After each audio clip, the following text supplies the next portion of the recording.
आज आपण झटपट तयार होणारी गवारीची भाजी बघणार आहोत. सकाळच्या घाई गडबडीत टिफिनसाठी ही भाजी अगदी पटकन तयार होते. फारसा वेळ लागत नाही आणि साहित्यही अगदी नेहमीचंच आहे. तर वेळ न घालवता आपण लगेच रेसिपीला सुरुवात करूयात आणि त्यासाठीचं साहित्य बघून घेऊयात. तर इथे मी गवारीच्या शेंगा तोडून घेऊन स्वच्छ धुवून घेतलेल्या आहेत. गवारीच्या शेंगांना हलक्याशा शिरा असतात त्या काढून घ्यायच्या आहेत आणि गवारीची शेंग ही गावरान असली ना की भाजीला चव आणखीन छान येते.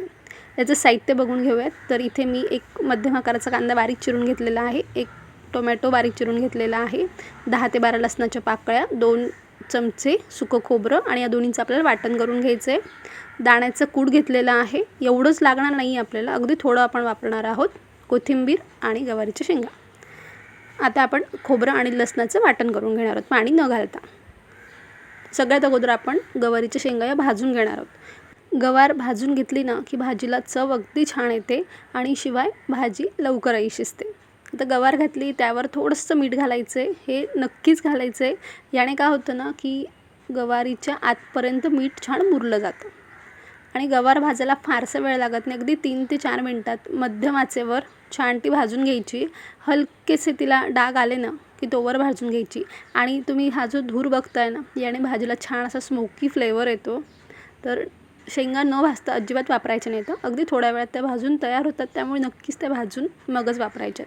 आता शेंगा भाजून झालेल्या आहेत, आपण त्याला एका डिशमध्ये काढून घेऊयात आणि आता त्याच कढईमध्ये मी पुन्हा तेल घालून घेते. आता तेल थोडंफार प्रमाणात कमी जास्त करून घ्यायचं आहे. तेल छान तापलं की त्यात घालूयात जिरं. जिरं छान तडतडलं की यात बारीक चिरलेला कांदा घालून घ्यायचा आहे. इथे मी भाजीला मसाला थोडा जास्त करणार आहे. जर तुम्हाला भाजीसाठी मसाला कमी हवा असेल तर तुम्ही सगळ्या साहित्याचं प्रमाण हे कमी करू शकता. कांद्यात देखील थोडंसं मीठ घालायचं आहे, म्हणजे कांदा हा पटकन छान मऊसूत होईल आणि फार असा लाल कांदा आपल्याला परतवायचा नाही आहे. अगदी हलक्या गुलाबी रंगापर्यंतच आपल्याला तो परतून घ्यायचा आहे. कांदा हलका गुलाबी झाला की यात आपण खोबरं आणि लसणाचे जे वाटण वाटून घेतलेलं होतं ते घालून घ्यायचं आहे आणि तेही कांद्यासोबत छानसं परतून घ्यायचं आहे. लसूण आणि खोबरं घातलं ना की भाजीला चव अगदी छान येते. आता हे दोन्हीही छान परतले गेले की यात आता आपण सुके मसाले घालून घेणार आहोत. तर चिमूटभर हिंग घातलेला आहे, पाव चमचा हळद, 1 ते 1.5 चमचा मी इथे लाल तिखट घालते आहे. तुम्ही आवडीप्रमाणे कमी जास्त करून घ्या. यात बाकी मसाले मी काहीच घालणार नाही आहे. आपण अगदी बेसिक भाजीची टेस्ट आहे तीच यासाठी ठेवणार आहोत आणि तरीसुद्धा अगदी भाजी चवीला छान लागते. तर आता आपण कोरडे मसालेही कांद्यासोबत छान परतून घेतलेले आहेत आणि नंतर आपण टोमॅटो घालून घेणार आहोत. सुरुवातीलाच जर आपण कांद्यात टोमॅटो घालून घेतला आणि नंतर कोरडे मसाले घातले ना तर मसाले हवे तसे भाजले जात नाहीत, कारण त्यात टोमॅटोमुळे पाण्याचा अंश येतो. तर आता आपण टोमॅटो देखील छानसा परतून घेतलेला आहे आणि जे आपण खोबरं आणि लसणाचं वाटण केलं मिक्सरच्या भांड्यात त्यात थोडंसं पाणी घालून मी या मसाल्यात घालून घेतलं आहे, जेणेकरून मसाला तळाला लागणार नाही आणि छान ते तळापासून पुन्हा एकदा हलवून घ्यायचं आहे. आता यात आपण भाजून घेतलेली गवार घालून घेणार आहोत. मी मगाशीच म्हटलं इथे मी मसाल्याचं प्रमाण जास्त ठेवलं आहे. तुम्हाला हवं असेल, म्हणजे तुम्हाला फार भाजीसाठी मसाला नको असेल तर तुम्ही कांदा टोमॅटोचं प्रमाण हे कमी करून घेऊ शकता. आणि यात आता आपण पाणी घालून घेणार आहोत. तर पाणी घालताना नेहमी ते गरमच घालायचे, जेणेकरून भाजीला तरी छान येते. इथे आपण रस्सा भाजी करणार नाही आहोत म्हणून मी फार असं पाणी घालणार नाही आहे, पण तुम्हाला जर थोडा भाजीला रस्सा हवा असेल तर तुम्ही पाण्याचं प्रमाण त्याप्रमाणे ठरवून घेऊ शकता. तर आता आपण पाण्याचं प्रमाण आपल्याला हवं तसं ठेवून घेतलेलं आहे.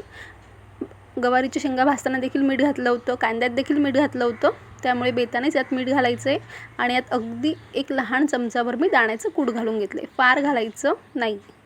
दाण्याचं कूट घालून झाल्यावर छान त्याला मिक्स करून घेऊयात आणि आता यावर आपण झाकण ठेवून याला छानशी अशी उकळ येऊ देणार आहोत. गॅसची फ्लेम ही आपल्याला कमीच ठेवायची. एक 10 मिनटानंतर आपण यावरचं झाकण काढून बघूयात.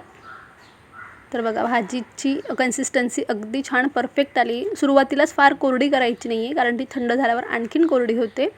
यावर घालूयात कोथिंबीर आणि शेंगा भाजल्यामुळे ना अगदी पटकन शिजतात, फारसा वेळ लागत नाही आणि शेंग कवळी असली ना की शिजायला फारसा वेळ लागत नाही.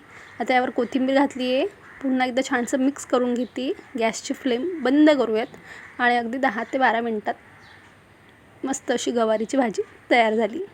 लगेच आपण तिला सर्व करायला घेऊयात.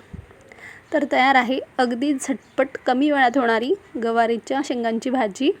तुम्हीही या प्रकारे गवारीच्या शेंगांची भाजी नक्की करून बघा. कशी झाली हे कमेंट्समध्ये कळवा.